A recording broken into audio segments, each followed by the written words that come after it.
I rise to speak on the title of the Employment Relations Film Production Work Amendment Bill, and I have to say that I do believe we can do a better job of naming this bill to accurately reflect the content of it and its background.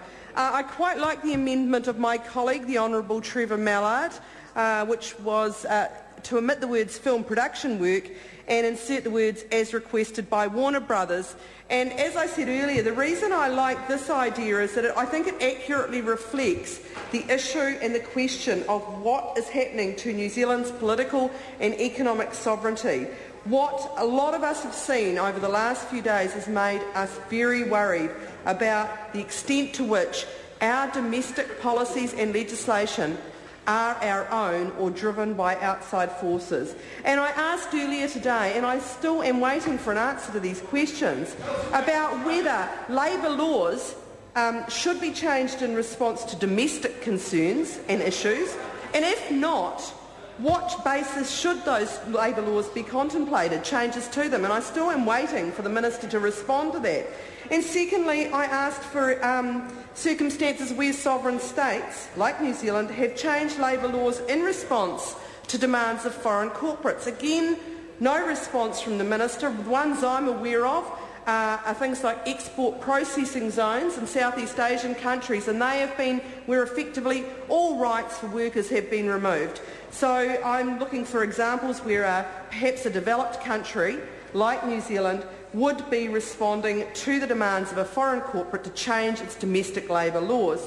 And then, of course, I'm seeking some assurance from the government that, in fact, changes to any element of our labour laws in response to demands of foreign corporates is not what they're looking at. They're not going to go down the line of saying, well, some other corporate comes along and says, well, we're only going to do this if you reduce the minimum wage or if you do something else. So it would be really helpful if we could get that. So I do believe the amendment by the Honourable Trevor Mallard encapsulates that concern I've got about our sovereignty, and so I support it from that point of view. But I do have a couple of other suggestions which might find more favour on the other side of the House.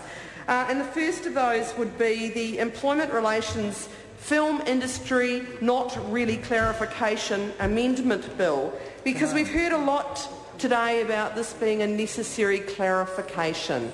And I think Charles Chauvel and others have quite rightly pointed out that there isn't a need for clarification, that actually the law in regard to independent contractors and employees, particularly in the film industry, is well settled, that the 2005 Bryson case heard in the Supreme Court absolutely clarified the situation.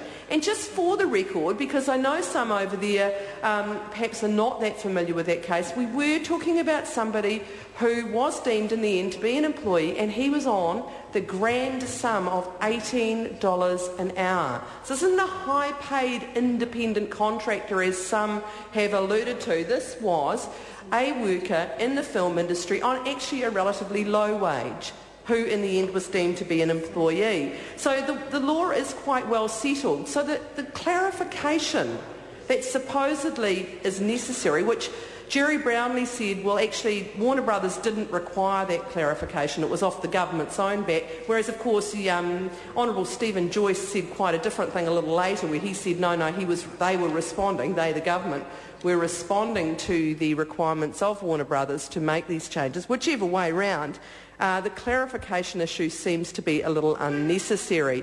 So I think that title might cover that quite well, but I've got another one which I think my colleague Chris Hipkins got into quite well, and that was the Film Industry Stage 1 bill, and I'll come back to that later, but I think that this is the slippery slope, just in the way that the 90-day legislation was and extended to all workplaces. This one could go further too. Mr. Chairman.